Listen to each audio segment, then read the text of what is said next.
Welcome back to English with Kim, where we talk about what to say, how to say it, and why it matters. Welcome to this live Q&A to celebrate that this YouTube channel now has 5,000 subscribers. Thank you all so much for joining me and becoming part of the English with Kim community here on YouTube. I am so excited to celebrate with you. This is an Ask Me Anything about accent and communication skills, the things I really love talking about here on this YouTube channel. But I just appreciate you guys for being here, for joining me, for having all kinds of interesting questions and having great conversations in the comments on the YouTube channel. I've heard a lot of people say that it's actually really exciting to get to know people when you have below 10,000 subscribers or 5,000 subscribers, because you actually get a chance to know the people who are part of the community at this point. When you have a much larger channel, you don't have the chance to have interactions, to get to know the same people who comment. So I absolutely do value each and every one of you who comments. As you notice, I always try to respond to the comments on the YouTube channel, and I love getting the chance to interact with you guys on this live lesson. So I am so excited to hear your questions. I've got questions that I get asked all the time that I want to get started with so that you get a chance to think about other questions. And if I can't answer the question today because it requires a more lengthy explanation, or it's just not something I can explain in like 2 minutes or less, it's something I will definitely take note of for a future video lesson. I have a lot of videos that I want to be making soon. I'm really excited about some of the topics we're going to talk about.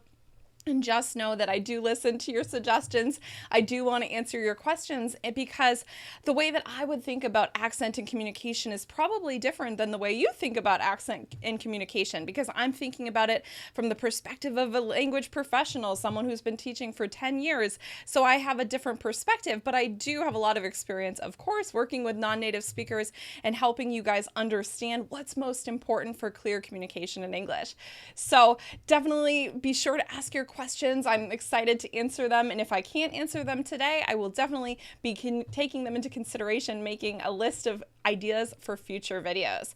So I would like to get started with some of the questions I've already prepared. So just to remind you guys, this is a live Q&A where you can ask me anything about accent and communication in American English.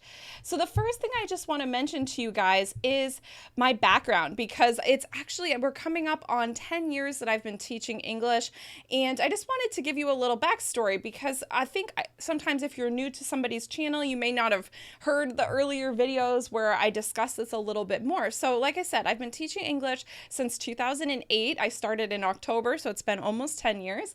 And I started working with refugees who had come to the United States and were living in the San Diego, California area. And so basically my experience as I started learning how to teach and becoming a better teacher was with people who are living in the United States. So although everyone's welcome from no matter where you are, my approach may be a little different, because I'm trying to teach the language through the lens of somebody who's living in the United States, or who wants to someday, or who interacts with a lot of native speakers through their daily life, their professional life, and things like that. So it's, there's a lot of different levels of English. You can actually check out my video on how to talk about your English level if you need more guidance on that. But my approach is for people who are more comfortable hearing natural speech, or who want to be more comfortable hearing natural speech. Sometimes I get comments about the speed with which I speak or things like that, and it really is just a natural speed. I'm not speeding up and speaking. If you heard me when I'm in a more relaxed setting with my friends, you probably would not be able to follow what I'm saying. I can't even follow myself sometimes. So I just want you to understand that this is a very carefully considered reason that I'm teaching in this particular way. And it's because a lot of my clients, a lot of the people I work with, they are fluent in English, or they're highly proficient in English. And when you hear somebody speak to you at a slower speed, it doesn't feel like you're respecting their intelligence. And I know you guys are super smart, super intelligent, and you just need to train your ear a little more in order to understand natural speech. So I think you guys understand that, but just because if I do have new people to my channel, they may not understand why that's the approach that I'm taking. And most recently, I've been teaching accent reduction and communication skills more specifically in the last 4 years when I started teaching online, because I started working one-to-one with a lot of people who were living in the US. They had been studying English for a long time, and they really just needed to be able to get their ideas across and express their message a little bit better to native speakers. So that's just something I want you guys to keep in mind, that it's your needs may be different depending on your particular life circumstances. So in this live Q&A, I am going to answer it from both perspectives, but if you're living outside the US, you may not have the same desire to have a completely native sounding accent as someone who's living in the US, and we'll talk about that as we go through this Q&A. So I just wanted to give you a little heads up about what I mean by all that, and so you can understand where I'm coming from. So let's start with the first question that I think is really important to discuss, and I want to give you guys my philosophy on this question. Do I really need to sound just like a native speaker? And if you've been watching a few of my videos, you're probably going to understand what I'm going to say about this, because I have a pretty clear perspective, but just in case, I wanted to talk about it today. So do you really need to sound just like a native speaker? No, you do not need to sound just like a native speaker. I've seen a lot of interesting videos where people talk about why would you want to sound like a native speaker? Because when you pick up somebody's accent or mannerisms or style of speaking, you're kind of communicating a lot of information about yourself. Could be, for one thing, your gender, the region of the country that they're from, or the region of the world that they're from, their education level, their socioeconomic class and background. There's a lot of information that native speakers automatically detect through someone's accent. So it's not necessary to sound just like a native speaker. There are a lot of native speakers I don't want to sound anything like, and even sometimes I listen to live videos of myself and I don't like the way I talk in certain ways, or when I feel nervous, I don't like the way I present when I'm coming across on camera. So it's definitely not absolutely essential to sound like a native speaker. The reason people are concerned about sounding like native speakers really varies based on their situation. If you're living in a major metropolitan city in the US, I'm going to speak from my experience here, for example, like New York or San Diego, I would say LA, San Francisco, Chicago, Washington, DC, Boston. There are so many people who are international students, non-native English speaking professionals, lots and lots of non-native speakers living in these areas, and people don't really care about your accent. It's not really a big deal.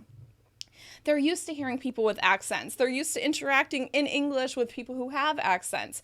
And I mean other non-native speakers talking to each other. So it's really not a big deal to worry about sounding just like a native speaker in those circumstances. However, not everybody's going to live in a major city. If you're going to an area that's a little more suburban, outside of the major areas, you may simply meet someone who's not used to interacting with non-native speakers. It's becoming increasingly more common now. The United States is a country of immigrants, which I love and celebrate.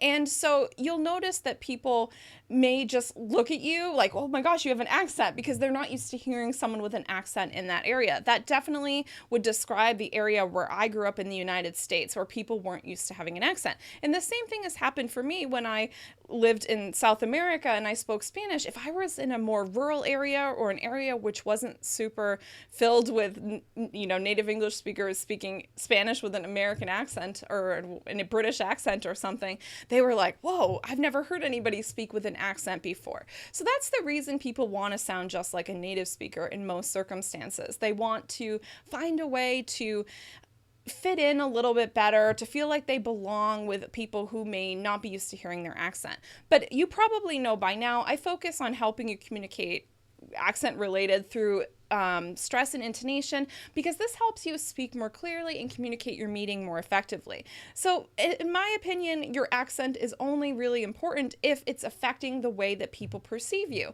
And that's going to vary on a case-by-case basis. There may be times in your life where you need a better accent. There may be times when it doesn't matter, because as long as you're communicating your ideas, it doesn't matter. So I don't think you have to sound just like a native English speaker. However, I do recognize that this is a goal for a lot lot of people. A lot of my clients said they want to sound just like an American because they want to fit in. They feel like this is their home, which they should, and they want to feel like they belong here. They want to show respect for, the native language here, and they want to just become even more American than they already feel. I completely understand it because I speak Spanish with an American accent, and I just feel like sometimes it doesn't show how much I actually love the country where I'm living or how much I love the culture and the language. So we all have different reasons why we want to sound like a native speaker, but it is absolutely not required for communication. Communication is really about making sure it's clear which words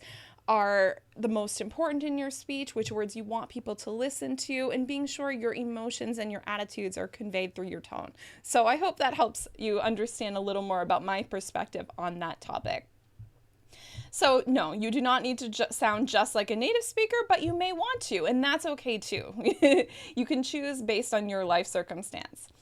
So how can I talk about my accent naturally? So I really want to talk about this because, as you guys saw, I have had a video a couple of weeks ago about how you can talk about your English level naturally, because a lot of times outside in the classroom, we don't talk about being beginner, intermediate, advanced, or something like that, because that's a very academic concept.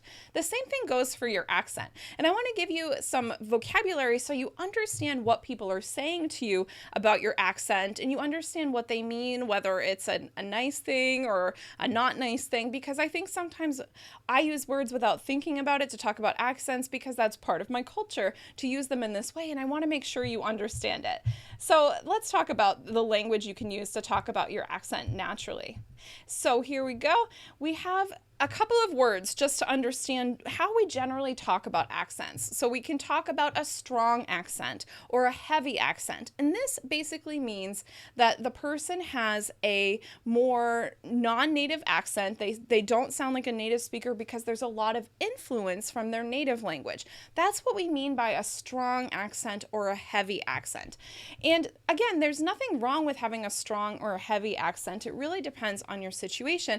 But I just want you to understand that the terms strong and heavy are not meant to offend you. It's nothing like saying a rude comment like you have a terrible accent, which people have said to me in Spanish several times, or you have a bad accent. It's just saying you have a strong accent or a heavy accent, which means there's interference from your native language in the way that you speak English. But it's not an insult. It's actually a more polite way to talk about your accent. I remember when I speak Spanish, a lot of times I feel the need to say, I have an accent in Spanish. I mean, obviously the person can hear it, but I don't want them to think I don't know that I have an accent, which is why I thought you might like this vocabulary. So I used to say I have much accent or a lot of accent, but you guys can say I have a strong accent or a heavy accent, or I don't want to have such a strong accent or a heavy accent depending on your situation. Now, if you have reduced your accent quite a lot and you don't really have a very strong accent, the word we generally use is a slight accent. So a slight accent is when it is minor. I can identify a couple of characteristics that make me suspect that you're not originally from the United States, but you have an amazing accent. You've done a lot of work to improve your accent. So a lot of times people say, can you tell that that person is not a native speaker? In most cases, I can. I've met a handful of people who have no accent and I can't pick up on it at all. And they've picked up the mannerisms, the way of speaking, definitely have the stress patterns down in the intonation, and obviously they're not making very typical mistakes. Sometimes that is that they do make a few grammar mistakes, but so do native speakers. I'll make them probably in this video. And so you just can't tell, but if they have a slight accent, I might be able to hear it. So that's a one way to identify that type of accent, a slight accent that's not super obvious. And then another thing you can say about someone who's done a lot of work to reduce their accent is you can say they have a near native accent, which means they've really done a lot of work to sound almost like a native speaker. And another kind way to talk about not having a, standard American accent or standard British accent or Canadian, whatever accent, is that you have a non-native accent. And again, this is not a bad thing. You know, it really depends on the context, but most of the time we just need some sort of language to talk about accent reduction. So a lot of times we'll talk about a strong accent, a heavy accent, a non-native accent. I don't really like to say the word foreign because it suggests that you don't belong here. And that's where talking about accents is really hard. And accents and belonging is something I want to talk about in a future video. So I'm not going to spend too much time talking about it today, but I just want you to have the vocabulary to talk about accents in a more natural sounding way. So we have a strong accent, a heavy accent, a slight accent, a near native accent, a non-native accent, and a lot of times people say, you know, I want to sound more like an American, I want to sound more natural, which is why I started using that as well. So these are just a few ways to talk about accents. So I hope that makes sense for you guys. Okay. So next, let's take a look at what matters more, accent or communication. Now, this is a debate that I often have among other English teaching professionals because people suggest that I focus just on accent or just on communication. But for me, the two are absolutely linked because stress and intonation are part of clear communication in English. However, I think a lot of times when we talk about communication skills, someone commented on this channel a couple of days ago that English is just a language, communication is an art, and that's just something to keep in mind. Becoming a better conversationalist, a better communicator, this is a lifelong process in every language. So a lot of times people will comment, native speakers will comment on some of my resources and say, well, this helped me and I'm a native speaker. Or they'll say, I need to improve this in French, or I need to improve this in Spanish. So communication skills are things you're always developing. You're always going to discover more you can do. But the reason accent and communication are so connected is that you can deliver your message more effectively if you know how to use stress and intonation. You know how to control your volume, your speed. You know how to control the pitch of your voice to keep people engaged and listening to you. And so this is just something to understand, is that they're totally connected, and the more sensitive you are to how they're connected, the more effective it's going to be for all that work you spend on your accent and communication. This is one reason why I definitely don't love talking about pronunciation, as in the articulation of sounds, like how to pronounce the TH sound or how to pronounce the P sound or something like that, because it's important. It can be very important, but it's not the only thing that matters. And so you guys know I focus on stress and intonation because that matters for clear communication and for feeling confident that people understand what you're saying. So that's really just important to understand about that. Okay, so the next question and I've already answered that, so I'll just show this to you, is does accent really matter for communication? And I pretty much already answered that, and it does matter for communication. And let's talk about why. So accent matters for communication. Like I said, basically I'm focusing on stress, which is when you emphasize key syllables of key words to really draw attention to them, and that gives you the ups and downs, the rhythm and the melody of English, as well as intonation, which is the tone that we use, our tone of voice, how we communicate emotions and attitudes. So even though that's not only accent related, it really is about clear communication, and most people generally combine the two together because in order to pronounce a word correctly, you need to stress the right syllable.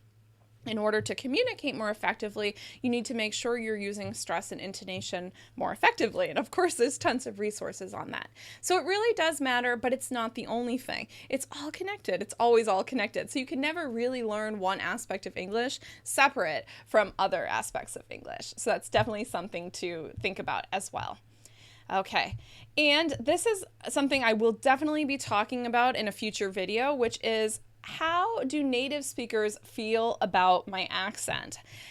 What do native speakers think about my accent? How do they feel about my accent? And I pretty much answered this at the beginning because I already knew that this was a question that was coming. And I'm going to have a video on this because I've been doing a lot of research about global English and the fact that there is no one standard form of English that everybody should use.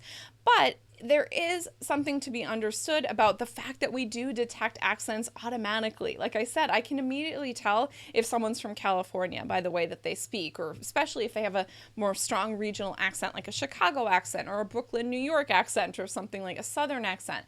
So it has to do with belonging and how we fit as part of this human community. Personally, and you guys aren't going to be surprised that I feel this way, I think we're all part of this global community, this earth community, this human community, and I think that we should love each other anyway. It's basically, I have very, extreme feelings about that. I think we're all part of the human family. However, you can't change the fact that you identify if somebody's a non-native speaker of your language, or you identify that they're a speaker from a different part of the world or a different country or something like that. So native speakers care about your accent in terms of it. They notice that you're not necessarily from the same area, but this can be a wonderful thing, an interesting thing.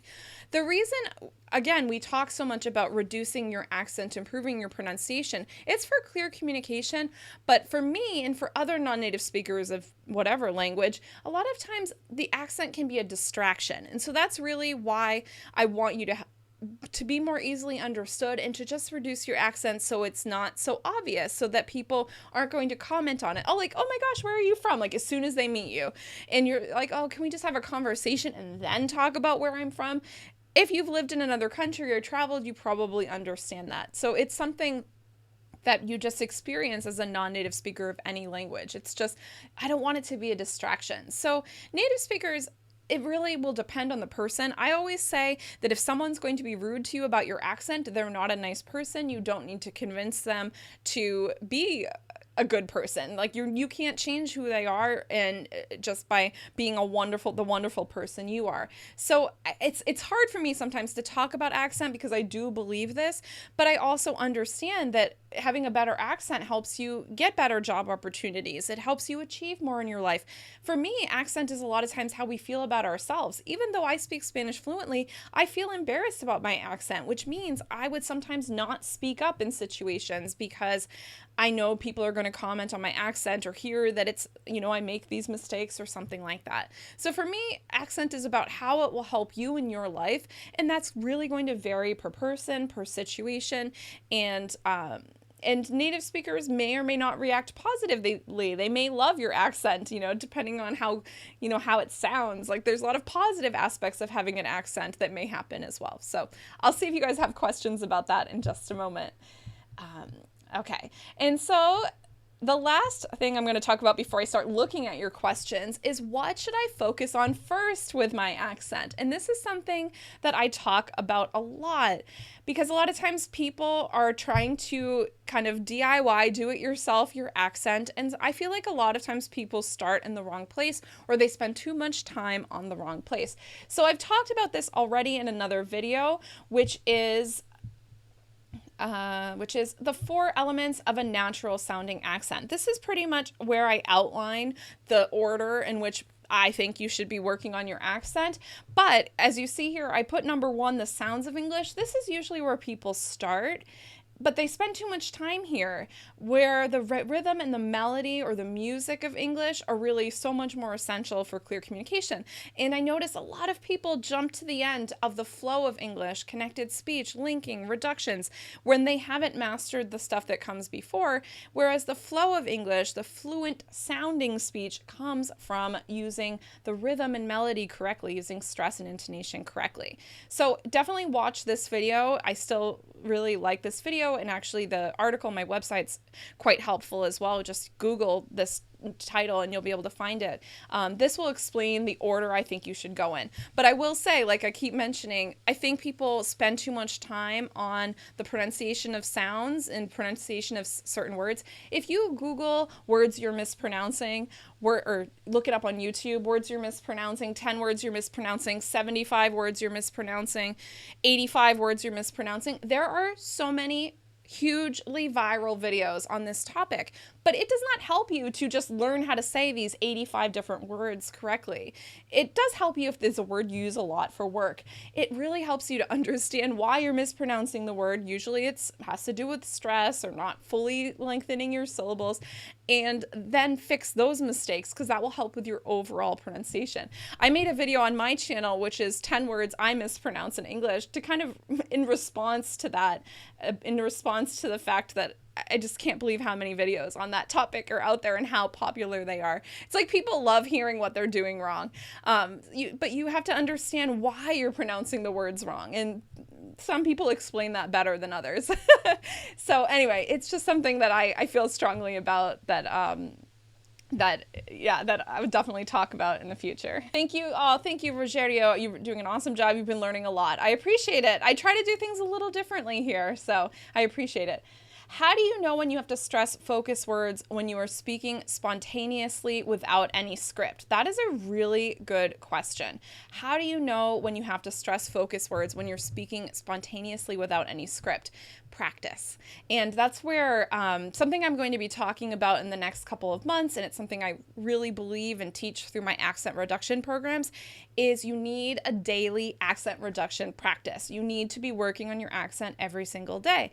So for a lot of people, they come across a video like my video on sentence stress in American English, and their first reaction is, oh my goodness, I've never learned about content words and function words before. So this is basically brand new information, but it'll only be brand new for a short period of time. Over time, you're going to get used to noticing that.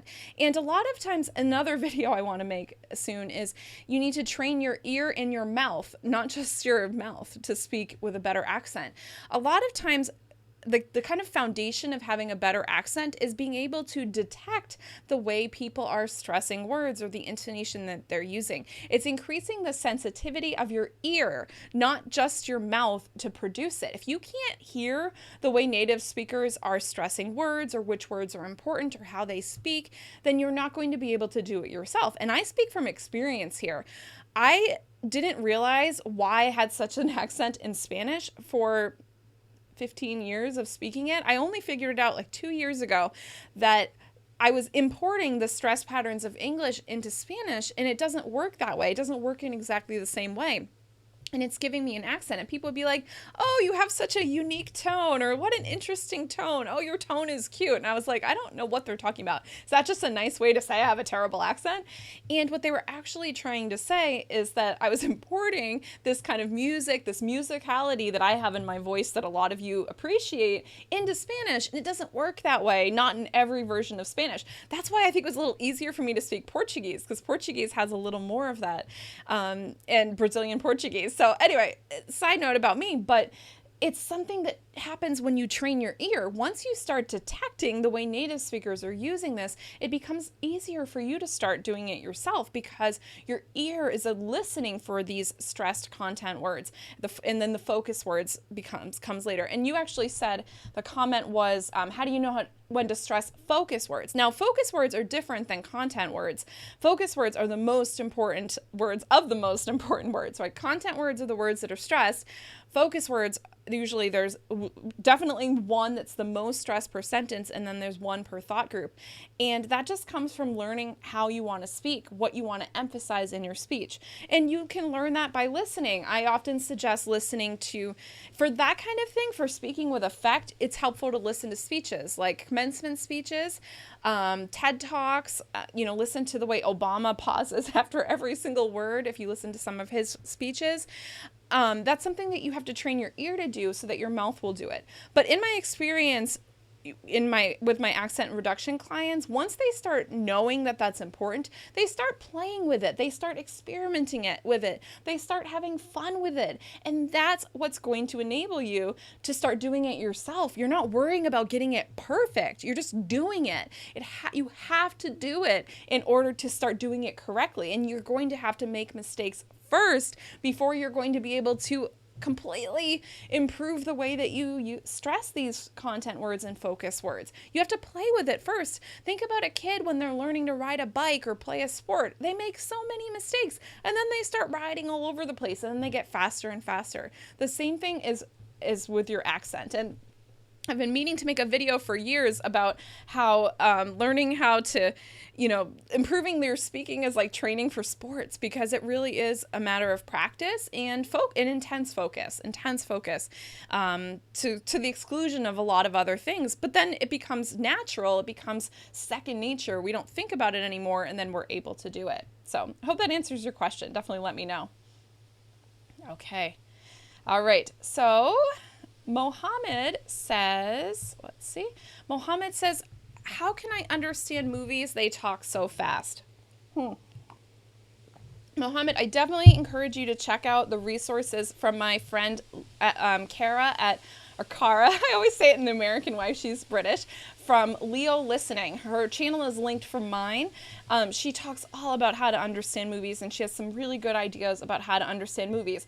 But understanding people who speak fast, if you improve your accent, you're also going to improve your understanding of movies and things like that because you're listening for the keywords.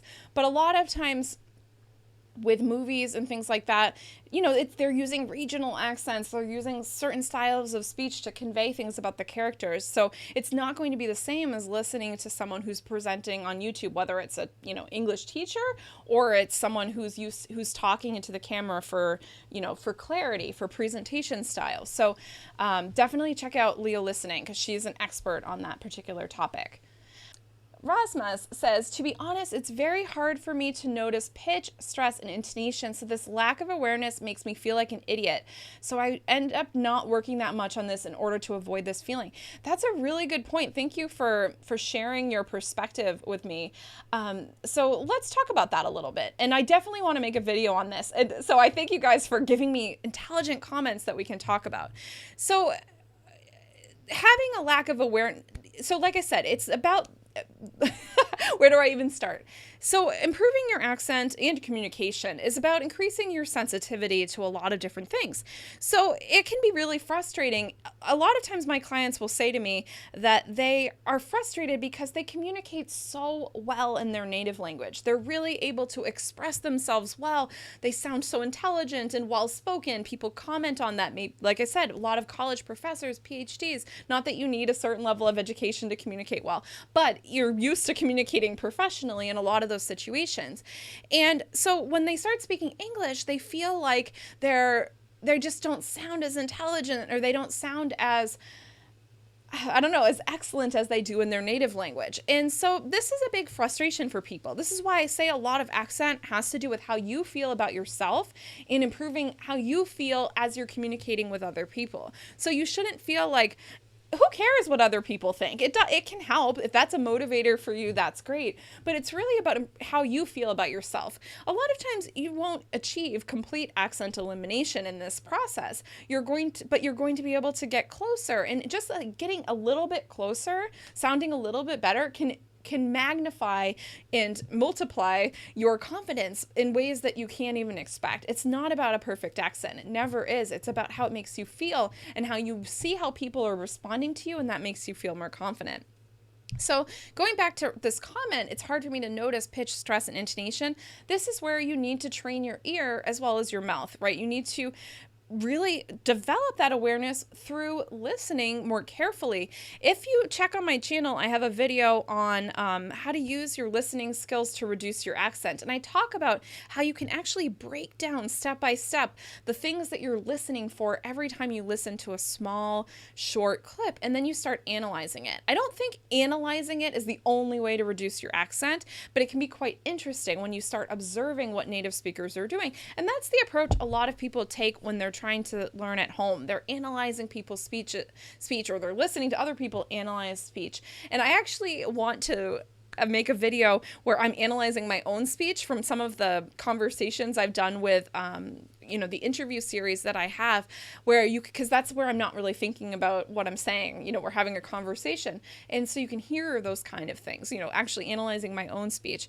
But avoiding it is not going to help you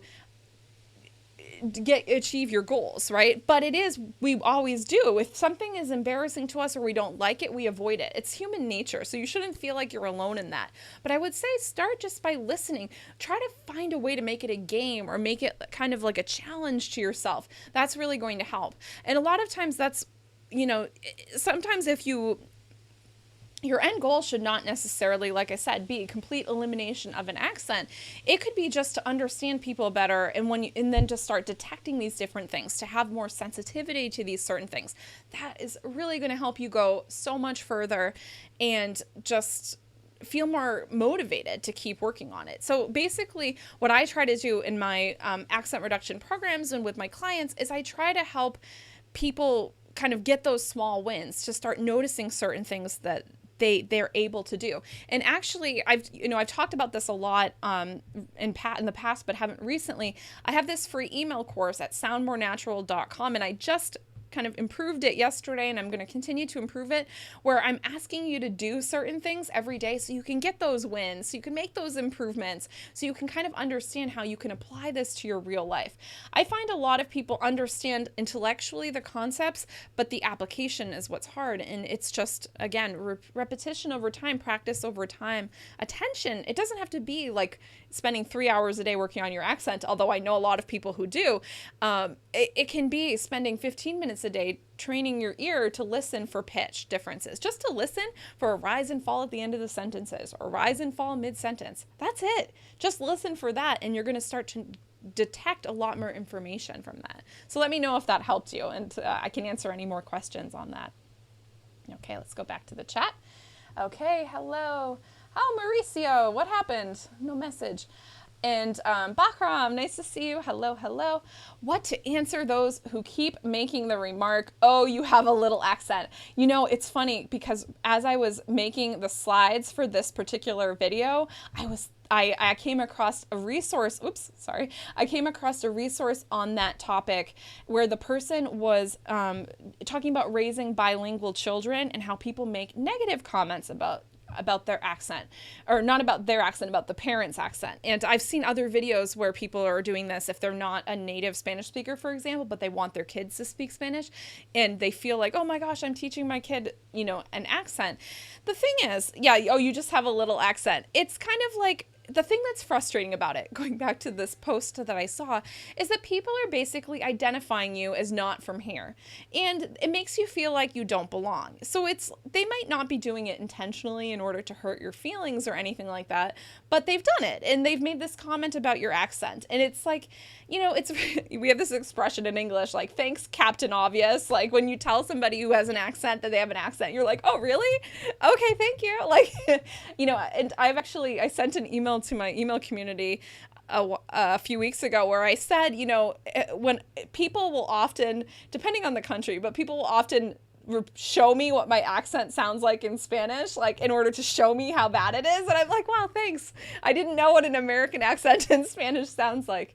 So, I mean, part of it's just having to laugh about it and having to just kind of, we say, let it roll off your back, and just know that most of the people who make the remark, actually, that's a really good point. Most of the people who make the remark, oh, you have a little accent, they probably don't speak another language, because someone who speaks another language wouldn't say something like that. And that's just something to understand. I mean, I'm not sure. I think you live in LA, if I remember from a conversation a while ago, but most Americans, I mean, I'm making a huge generalization here, but they don't speak another language, or they learned it in school and then forgot about it.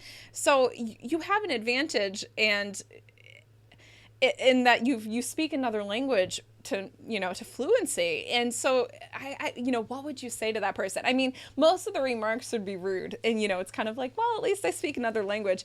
I saw somebody post like, at least I'm bilingual, or something like that, when people comment on your accent. But I don't encourage you to be rude. And you could just say, yes, I do. It's a marker of where I'm from.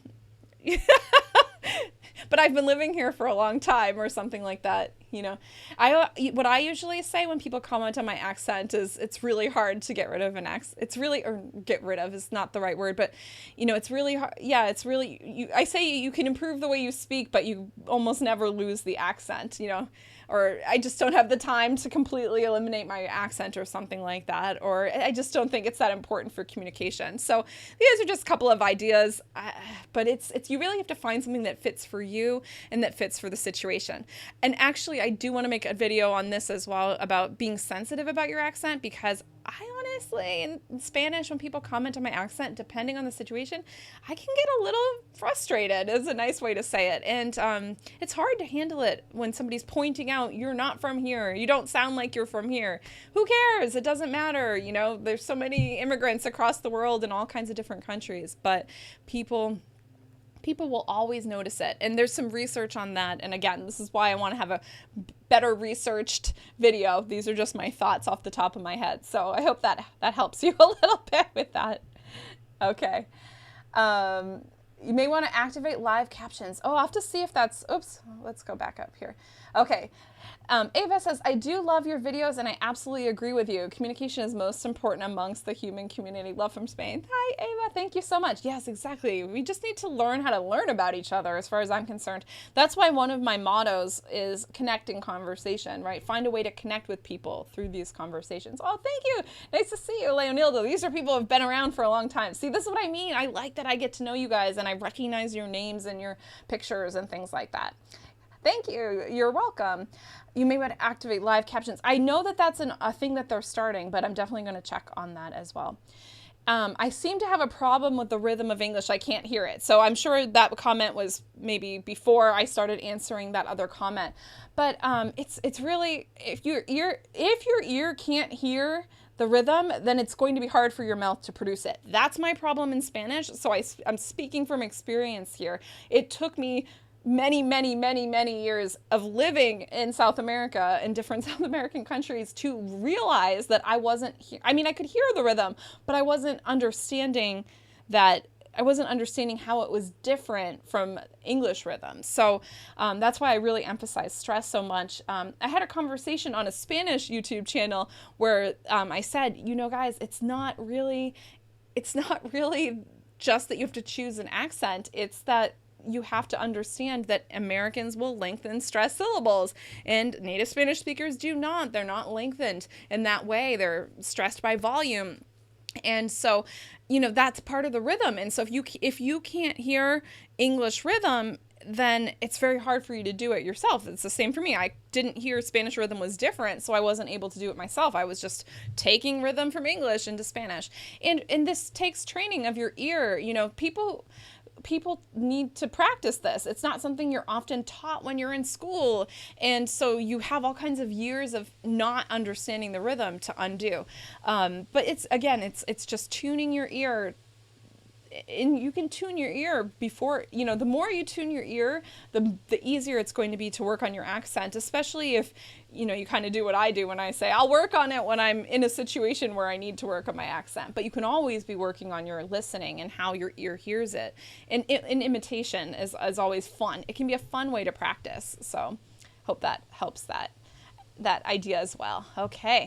Okay, so Walter says, start a conversation with sorry about my English. Is it a good way or not? Greetings from Brazil. That is another really excellent question. That's something I want to make a video about. See what I mean? All of these things can be their own videos. That's a problem I have. I mentioned earlier in this live stream that I used to kind of apologize for my accent as soon as I started talking, because I speak fluently. And I would say, oh, yes, I know. Yes, I speak Spanish, but I know I have a strong accent. Like, I would always apologize. And how do you feel when you apologize for your English, right? You don't feel good when you're apologizing. You feel like, oh, I don't measure up. I'm not as good as a native speaker. And like I said a moment ago, most native speakers of English don't learn another language, at least in the United States, or they forgot it, you know, after they finished school. So you should feel proud that you speak another language. So you want to kind of say something that helps you feel proud. But I know that anticipation, that frustration when you're about to speak and you feel like, oh, I need to apologize for the fact that it's not perfect. And so, yeah, it's just really... It's not a good way to start, because the person's immediately going to be listening for everything you're doing wrong. You know, they're going to be listening, or they're going to feel the need to give you a compliment, which is what would happen to me. They'd be like, well, yeah, you have an accent, but you speak well. You know, that was always the type of thing people would say. So I just don't think you need to apologize for your accent and or for your English speaking skills. What could be helpful is depending on what the problem is. If it's your accent, that's one thing. But if it's the fact that you may need to repeat, you say like, you know, I'm still working on my English. I may need to ask you to repeat yourself. It's helpful to kind of tell the person that you may be listening more carefully, or, you know, you may not be responding with active listening the way a native speaker is, because you're really intently focused on what they're saying. And so, you know, so it can be helpful to say something like, just so you know, I completely understand what you're saying. It may just take me a moment to respond. So please be patient with me. May be nice to ask for patience. It depends on the situation. Depends on the environment. A lot of times I talk about how I speak Portuguese, but I actually don't really speak Portuguese very well anymore, but I understand it. So I often tell people, I just want you to know I understand Portuguese, but I probably won't be able to respond, in the same way I do understand what you're saying. It's kind of a warning. Like, I understand you, but I just can't speak. So it just depends on the situation. But I think a lot of times it's just a good way to involve the other person in telling them, okay, like, I may need to ask you to repeat yourself, but I completely am following, I'm listening very carefully. Kind of admitting that is kind of involving them in being someone who will communicate with you, who will help you in the conversation. So that can be helpful, especially if it's an important meeting or an important interaction where you really want to make sure that you catch everything. So that's why I teach, actually, which video was it? How to understand fast native English speakers. I talk about asking for clarification. And actually, the first video on my channel from 2016 was how to ask for help, like how to ask for communication, for clarification. Sorry, something just flashed in the corner of my screen. The first video was how to ask for clarification, because it's okay to ask for clarification, and knowing the right language to ask for clarification enables you to keep going. The same thing, one of my videos on how to recover from making and keep going after making mistakes. If you know you're going to make a mistake, it's helpful to know what to say in that situation. These are subtle skills that it's hard to really emphasize the importance of these conversation skills and communication strategies. I just don't think people take them seriously, but it's being prepared in the situation to find the response. And definitely go back and look at my playlist on essential conversation skills in English. They're all there. I haven't talked about this stuff recently on the channel because I've been focused on the accent reduction stuff, but it's just a good way to be prepared, to know what to say in that situation. So that's a great question, and I'll probably make a video on it at some point soon. Okay, so let's see oops, wrong thing. Actually, while I keep looking at the questions, be sure, if you do like this video, be sure to hit like and share it with somebody who will find it helpful. And if you haven't already, don't forget to subscribe. My analytics tell me that most of the people watching this channel are not subscribed, and it would be so awesome if you would subscribe to this channel. It really helps me to get to 10,000 subscribers, because then I will be able to post polls for you guys and share photos and stuff like that. Right now I have to do it on Facebook and through my email list. So be sure to subscribe. It means a lot to me, and it does help the channel more than you guys can understand. Okay, so oops, I was going back to the chat. Let's take a look at this. Okay, so what did you say here? And so Mauricio says, I like you bring great topics I've never seen in other channels. Thank you for the good tips. Thank you, Mauricio. Yeah, and I think it's kind of hard. Sometimes when you're doing things a little bit differently, it can be a little bit of an adjustment for people. And even I noticed since I started my channel, a lot of the earliest YouTube channels, English related YouTube channels, people would speak really, really slowly because they're kind of trying to appeal to everybody. And the speed of speech has to do with the person you're trying to appeal to. And so that's fine, but that's not the only level of English that people have. It's not the only understanding of English that people have. The same thing goes for talking about these topics. I try to talk about what I think truly matters, and you'll notice these topics will become more popular. I see a lot more people talking about intonation now and that kind of thing, because the more you talk about it, people are like, wow, yeah, that is really important. That was kind of my experience when I started teaching accent reduction. I was like, why aren't people teaching this? And this was in person before I went online. And so I, of course, focus on that here. The same thing with conversation skills. So anyway, that's just something that's why I want to do it. And also somebody commented, I think one of you in the chat commented that I want you to feel like we're having an actual conversation. Of course, some of my videos will be more like me telling you some information, but it's a conversation, and I want to feel like we're at the same level. I'm not like a teacher talking to you from above or something like that, which is culturally not really an American thing, but some people's perspectives with working with teachers and that kind of thing. We're equals. I respect you. I hope you respect me, that kind of thing. So that's always been my teaching philosophy, is to really connect with people on their level. And I don't like talking down to people. Talking down is when you kind of act like you're better, and that's why I speak naturally, is I really want to show you respect. Like, it bothers me as a non-native speaker when people will kind of slow down or be like, do you understand me? Just because I have an accent. I'm like, I understand you completely. Like, I have a bachelor's degree in Spanish language and literature. It's like, that's not the conversation you should be having. And that's why I encourage you, if you do need someone to slow down in real life, then you ask them to slow down. But yeah, I don't know. I have a lot of philosophies behind the way that I teach. Okay. So have I got a lesson plan?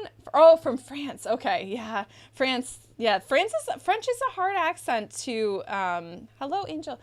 France is a hard accent to fully reduce. It's definitely something that I would like more experience with French speakers in order to learn more about it, because I'm familiar with other countries more, but it's challenging for French. It's definitely has a lot to do with stress, in that H sound. People drop the H all the time. Okay, do I have a lesson plan for this? No. When I do my recorded videos, those are very planned and researched as much as possible. It takes a lot of time to do short videos just to make sure, because you want them to be short but very filled with the right information. Okay, it definitely helps. To be honest, a while ago, I thought there may be something wrong with my brain and ears not to notice. No, absolutely not, Rasmus.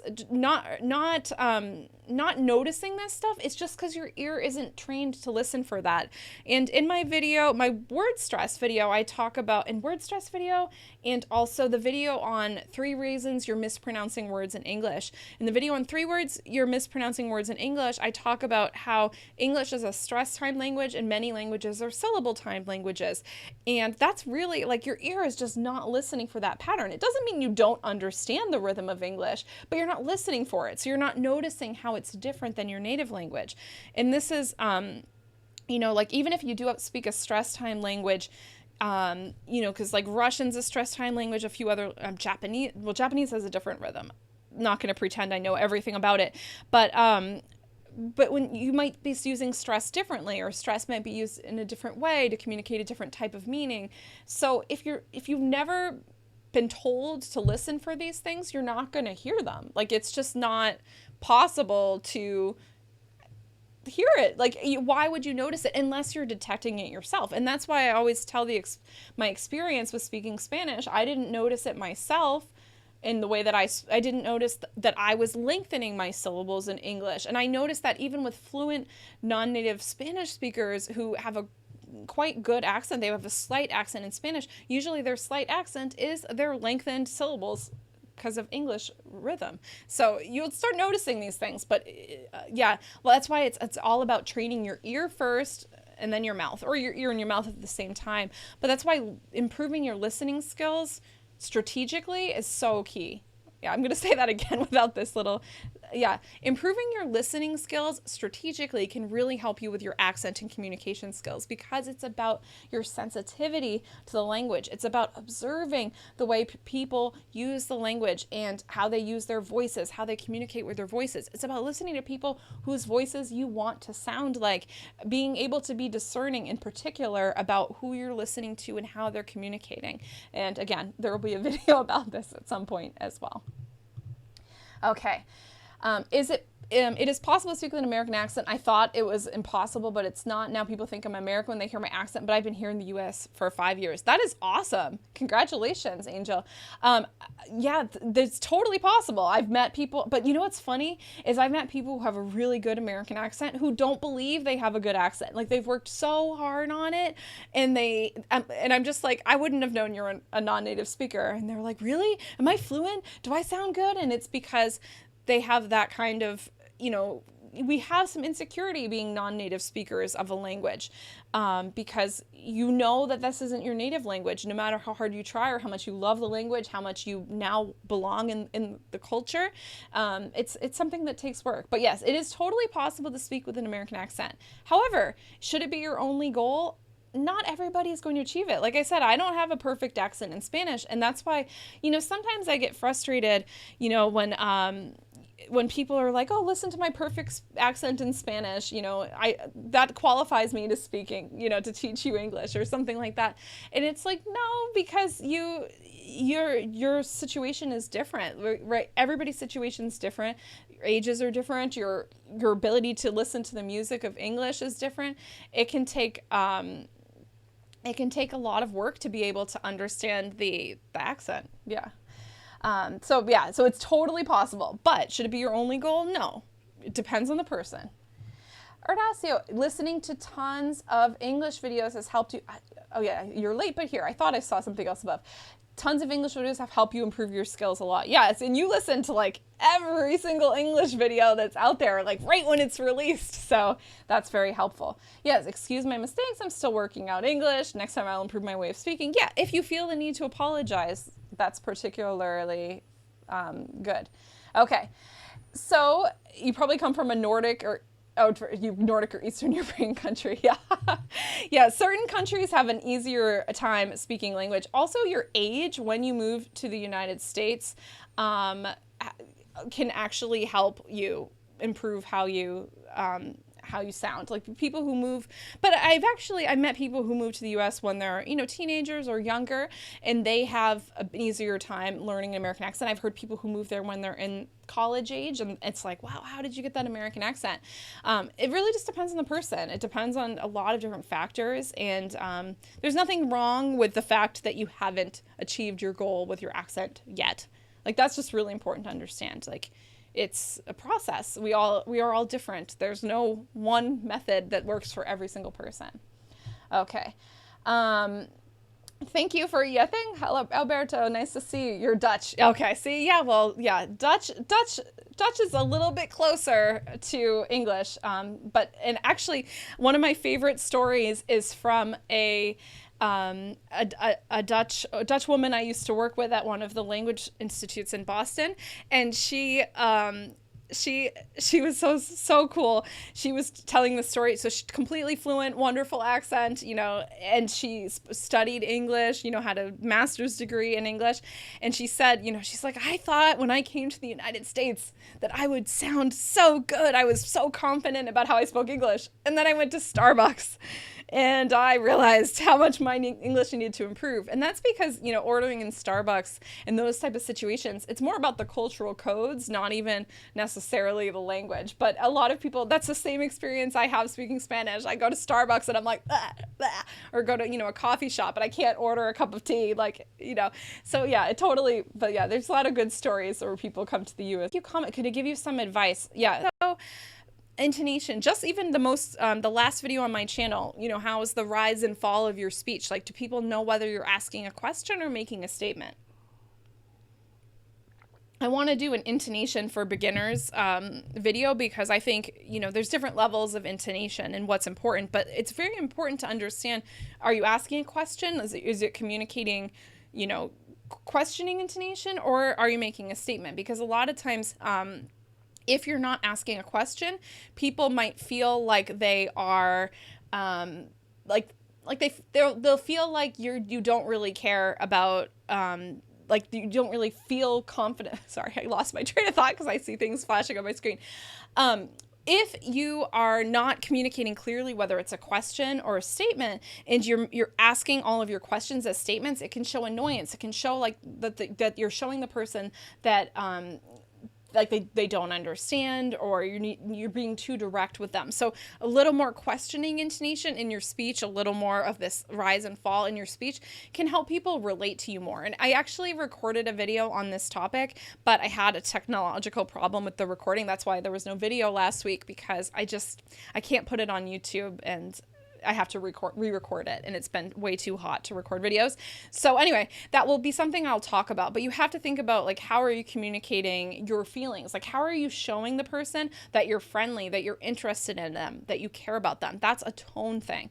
And I definitely, if you can leave me questions after you've had a chance to think about it, that's something I want to talk about in a future video. So come back and comment on this video when you think about it a little more. Like, what are your questions about trying to be more approachable and friendly? Because that's actually how I started teaching so much intonation, was trying to trying to help people not sound annoyed when they're working with their colleagues and coworkers. Like they were always giving suggestions, but it was coming across as being harsh or being too direct or being too rude. So actually, if you go back to the very beginning of my channel, I have 5 videos on sounding more polite. They're my earliest live videos on Facebook actually, but those are some really key skills, and I think they'll definitely help you. So I would start there. I would also really encourage you to focus on the way that you connect ideas through the kind of cultural codes that we use, which, I call them the conversation skills, communication strategies. There's a lot of different terms you can use them, functional language, lots of different terms. But how do you connect ideas together? How do you respond when somebody says something? How do you show empathy and sensitivity to what they're saying? Another good video for that is the 5 ways to show active listening in English. That will really help you as well. But it's a really good point, but I'd be curious to know if it's your accent or communication that you feel like is the challenge. That would definitely help. Okay, so Rasmus says, let's see. Oops. Okay, Rasmus says, understanding is usually not difficult. I watch a lot of videos on YouTube at 2 speed and understand without a problem, but noticing pitch, intonation, and stress till now hasn't happened. Well, there's a difference between actively listening and passively listening. So, or active listening, there's active listening, the term actually refers to how you show somebody that you empathize or care about what they're saying, by showing that to them, by responding to them. And that's really important in English. Oh my goodness. Thank you so much, Alberto. That's so sweet. It's my first super chat. It's really, really kind of you. Okay. Thank you so much. Sorry, I got distracted with that. So, what was I saying? So active listening and passive listening. So active listening, the term refers to how we respond to people to show empathy and that we care about them. Listening actively is listening with an intent. So definitely check out, I have 3 videos on this channel on how to use your listening skills to improve your speaking. One's on reducing your accent and the other is on communication skills. And you have to listen with a goal. And this is where I definitely recommend you check out my colleague Cara, Leo Listening, because she specializes in this particular topic. So it's like you're tuning your ear to notice these particular things so that it's not just about observing it.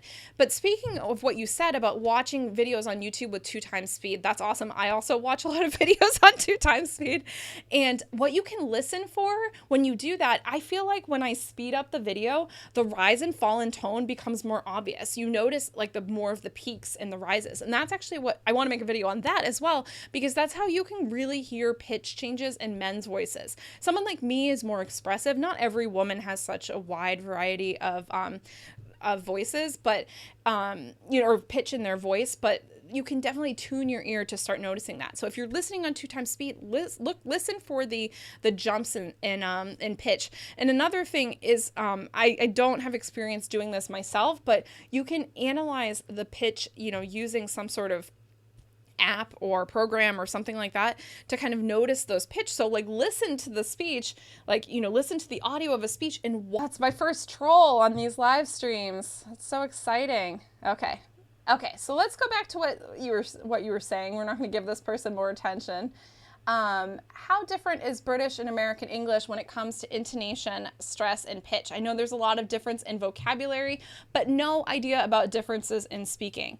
So how different is British and American English? They do differ, and that's why I can't really speak for British English. The good news is with regards to stress patterns, they're fairly consistent. I have the video on the differences between stress and a lot of different words, in American and British English, so definitely check that out. But in general, the stress patterns are consistent between the 2 languages. However, intonation, there are the general guidelines for intonation, but British have a different way of speaking, so they might use it a little differently. Something that gets confusing is that a lot of Australians in certain regions of Britain and the UK, they will use rising intonation at the end of their sentences, just like it's becoming more common in the United States. So it can be hard to, you kind of want to choose a standard way of communicating, and then you can adapt when you move to a country like or you spend more time with Australians or people from New Zealand or something like that. But yeah, so there are differences in how people use pitch. Sometimes pitch tends to be more flat in certain countries. Americans tend to be really exaggerated and expressive. And there's actually some really good quotes where people will say, that it's easy to learn an American accent because you just need to like over exaggerate and move your mouth and all those different things. And you actually notice if you watch any non-native speakers who have YouTube channels that are quite popular, a lot of times that's what they do. It's like very exaggerated, and so they sound more American. So it really is a good suggestion. Yoaniel says, I can get almost everything that you're saying. Yay! I'm glad to hear that. So that's an improvement over time. So yeah, programs like Rasmus says, Aimano, what common mistakes did you notice with Arabic learners in their accent? The common mistakes. So that's definitely something I want to make a video about. I know we've talked about that on other channels. But the mistakes for Arabic speakers, it would be not using word stress. And a lot of Arabic speakers confuse, so definitely Google like common pronunciation mistakes Arabic speakers, but it's like substituting the P for the B, right? The P with the aspiration instead of the B with the B sound. So those are common mistakes. A lot of Arabic speakers struggle with those. I'd like to suggest for a future video, but I do really look at your comments and respond to them accordingly. And Alberto says, how do I keep paying attention to the accent from Boston and the California native? Is it a good option? The California accent is a more neutral accent. It's a very clear accent. So, but it is a very specific accent. People from California have a certain style of speaking. And because of movies, it's more common to hear a Californian accent. And there's a lot of debates, like, is there such a thing as a neutral accent? There's like more neutral accents, but you'll hear certain things that I say that are very common for people who are from the East Coast of the United States, like certain vowel pronunciations.